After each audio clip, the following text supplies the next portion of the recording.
Hey Tara, how are ya? It's been a day. It has been a day. I am looking like I just woke up, but I have not. I have been just busy today. I'd like to say, Usher would like to say hello to you all. So I'm looking a little bit out of place, but believe me, it's this or it's a whole lot of stuff you don't want to look at, and you'd be super glad you're just watching us on or listening to us on Spotify. So that's how I am. How are you, babe? I'm good. And for the listeners who don't watch us on YouTube, she's got this great purple sweatshirt on with Usher's smiling face looking back at us. So Usha, Usha. we're actually going to be doing a fundraiser at the Spiritualist Church to help Fahugable. Absolutely, and the FUSC. So Yeah. we are bringing spiritual stuff all together. And you want to hear something super fun since we're just chatting for a second? Yeah.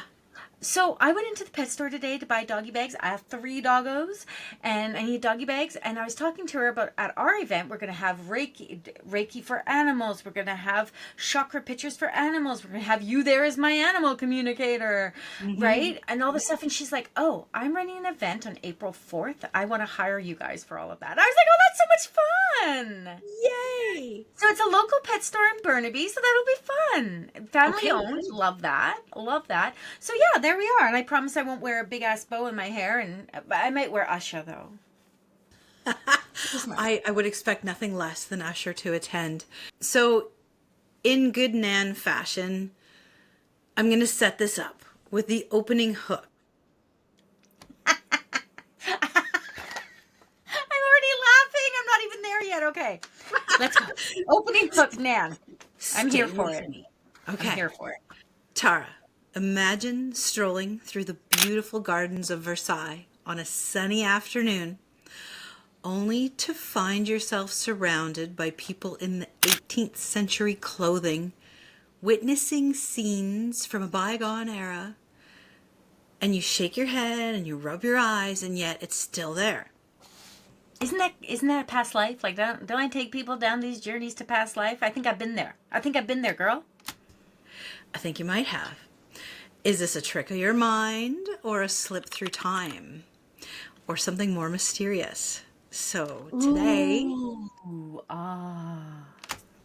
thank you. Thank you for the insert. Welcome to the Spirits, Angels, and Guides Oh My podcast. Where the supernatural gets real, baby. Welcome to Spirits, Angels, and Guides, where today we're going to explore the tale of the Moberly Jourdain incident, and it's a story that blurs lines between history, the paranormal, and explicable. And explicable. Wow, what the heck? Inexplicable. Oh, I was like, I don't even know what that word means, but I'm here for it. Unexplainable, maybe. Inexplicable is a word. I only heard explicable, and I was like, what the heck is explicable? Oh my gosh. So Tara, this is something that's always fascinated me. And you brought up like the Akashic and you brought up past lives and stuff like this. I've always been fascinated by these time slips. Like I remember when I was growing up and you know, I was in my teens and I was diving into everything, Edgar Cayce, anything that was printed at the time, anything on ghosts. And I remember Robin Skelton, he was a professor in Victoria, BC, and he wrote a book, The Gathering of Ghosts, which I will lend to you if you promise to give it back. I have like a very rare copy of it, but it was so cool. And it really got my head thinking about when we see stuff, like maybe even, for example, people see shadow spirits. Are we seeing through the veil at a parallel time frame? Are you asking me? Yeah, I'm curious. I'm Are curious. you asking me? I'm curious before we dive into the story here. Well, What are your thoughts on time travel and time slips and well, okay. So my thought on this goes like this. I believe in other dimensions, and to me, other dimensions would be the same thing as time slips, basically. But I'm gonna be real here, okay? I don't spend a lot of time overthinking stuff like that. When I connect to spirit or I take people back on a journey, I don't do hypnosis or anything like that. I cannot be hypnotized, so there's that. So I tend not to want to work in that energy. All the power to all the hypnotists out there, woot woot, but that's not my thing. I believe I'm just going to whatever dimension or whatever time slip, if you will, that I'm meant to go to.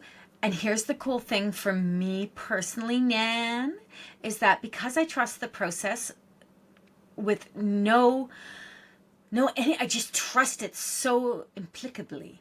Oh, did you hear that? Implicably. Nice big word. There we go. I just wanted to confirm it was a real word. That I can just go back and forth. So I don't think about it a lot. So I'm really interested in what you have to say. And I want to say thank you for honoring me with lending me that book. I'm slightly frightened to take it from you, but I will do so. I promise to Wonderful. give it back. And I agree. And I think there's a lot of psychic mediums out there that cannot be hypnotized. And I feel that's also what helps us move seamlessly between the veil, between the worlds, and between the akasha, and doing all of that. But when we get the scientific proof, the documentation of stuff, that's when I spend a lot of time thinking about it, and I deep dive. And, we've got some incredible friends who are ghost hunters, and they've got all the technology and they've got all of that. But this particular incident, the Moberly Jourdain, is one of the most intriguing accounts of alleged time slips ever recorded, and it was done in 1901. So we're going back a little bit. I love when we return to the past where a lot of stuff is really, it's actually been documented on photographs or written by hand and all of that. In 1901, Charlotte Ann Moberly and Eleanor Jourdain, two English academics, colleagues at St. Hugh's College, Oxford, try saying that 3 times fast, decided to visit the Palace of Versailles during a trip to France. What was intended as a pleasant sightseeing excursion turned into an experience that would haunt them for the rest of their lives. Now, I also feel that I feel like people in 1901 were rocked a little bit different than they would be now. Like, I'm just going to say that. I love that. They're rocked a little bit different. They're shocked a little differently. Okay, now I'm literally dying to know what it was that rocks them. As they wander these gardens, both women report feeling an eerie sense of oppression and noticed strange anomalies in their surroundings. And of course, the air grew heavy and the atmosphere oddly still. And they began to see figures dressed in what appeared to be 18th century attire. Now, they're in 1901. So And they're together, right? They're like strolling, like you and yeah. I would be like strolling. Yeah, this would be like you and I in Sedona and someone in 18th century gear walking past. Okay, I'm here for it. Totally. I mean, not that we didn't see all sorts of cool things when we were in Sedona that was walking past, but being mediums, it's a whole different world. So they claim to have seen a woman sketching on the lawn whom they later believed was Marie Antoinette herself. And Jourdain reported seeing men in old-fashioned uniforms and a strange, unpleasant man who directed them along the path. So the cool part of this is what they're seeing is interacting with them. I was just gonna say this is engagement. Right? So this is not, so right there, like this is not like ghost activity where it's residual, where these are just imprints, right? This is an engagement that's happening. That is mother fluff and interesting. Keep on keeping on, girl. I'm interested. I'm invested. Okay, so this is cool. So upon returning to England, I couldn't shake the strangeness of this experience. Now, the first place I went to in my head, Tara, was you and I in Sedona, when we went to the petroglyphs and we saw some of the people who were there. And you talked with a woman in spirit who was telling us what these carved houses were.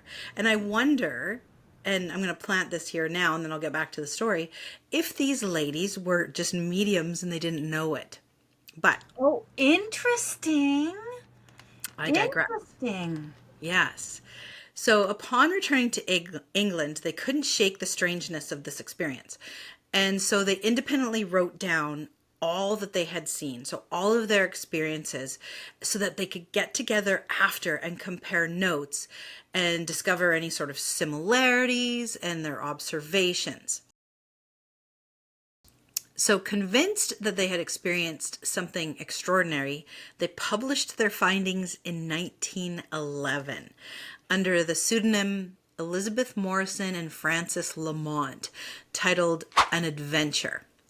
They weren't brave enough to own it, but they wanted everyone to hear it. Okay. So they published it.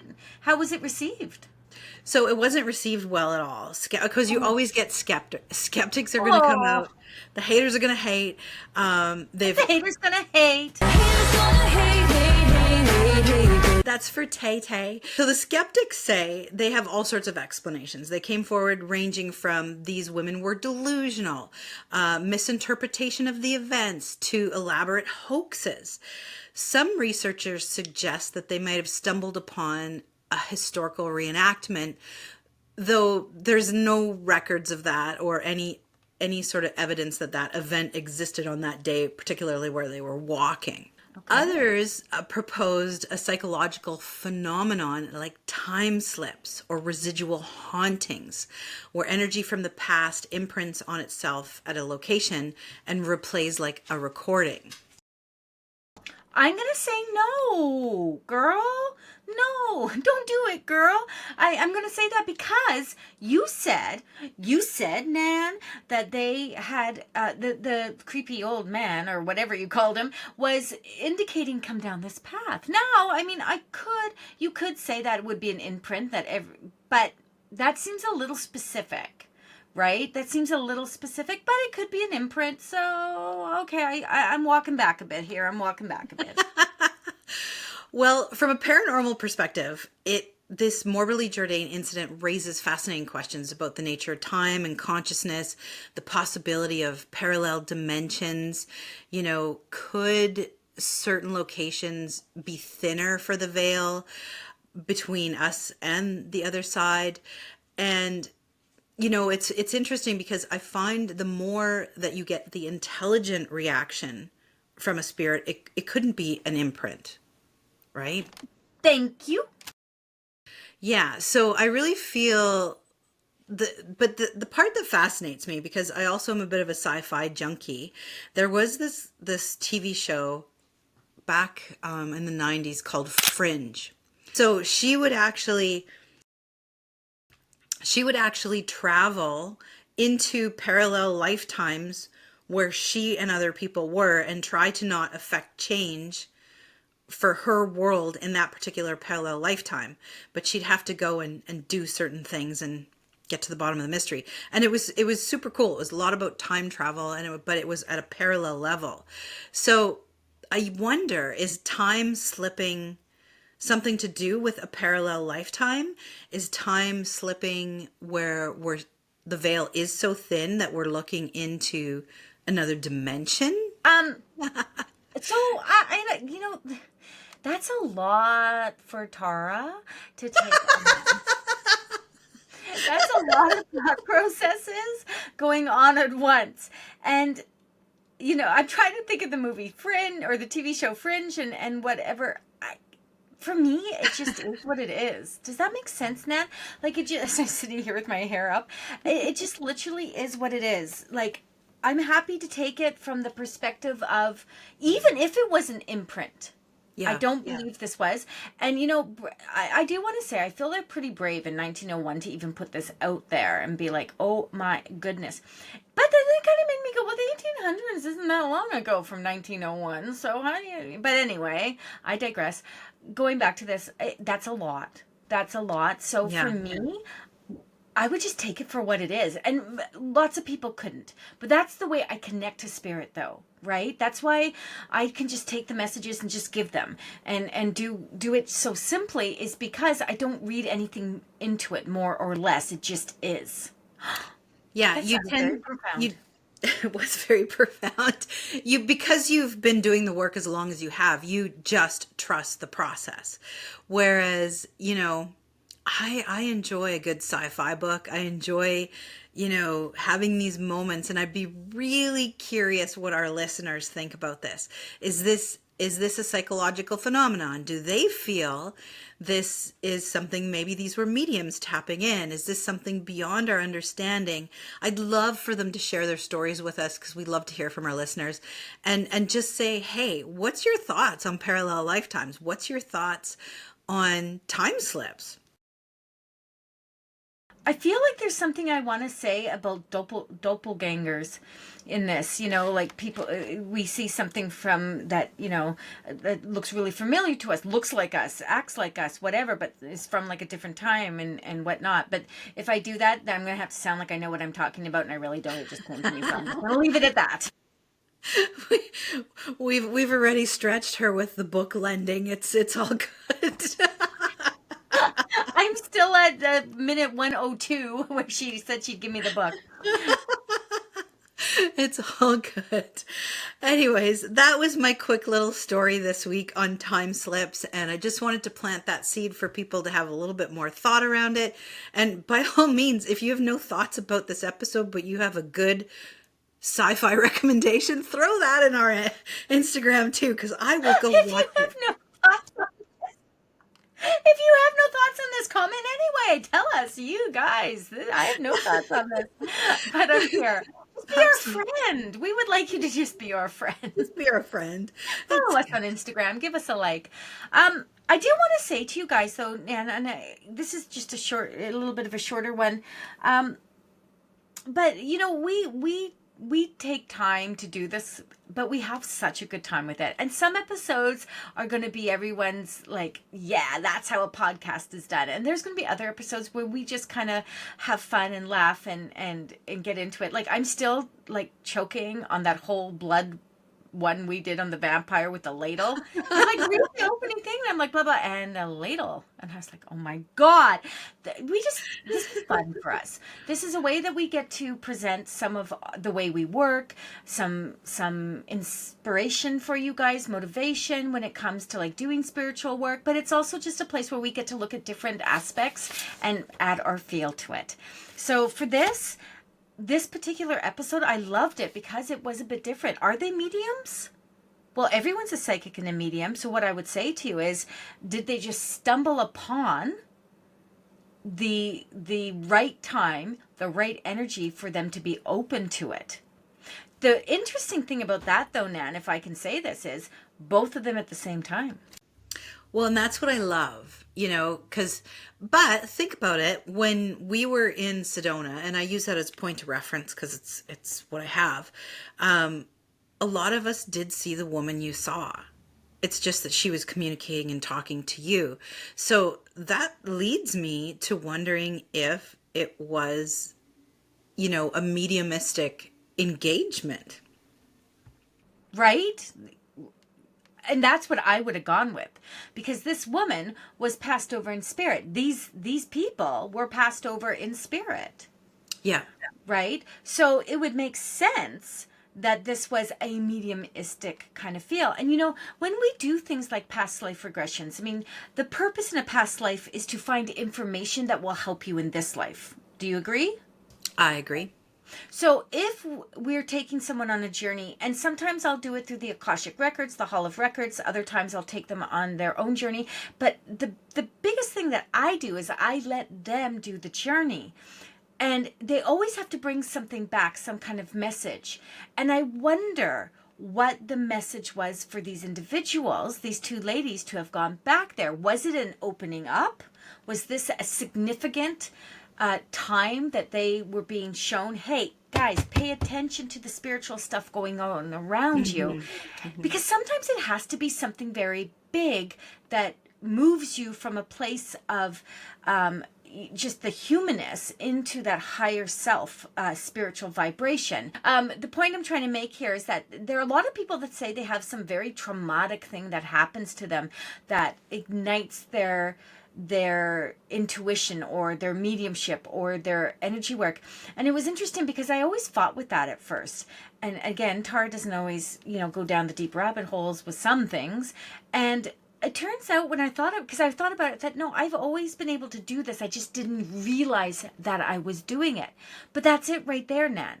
It wasn't until I had something happen, just after I got married, something big happened, a big loss.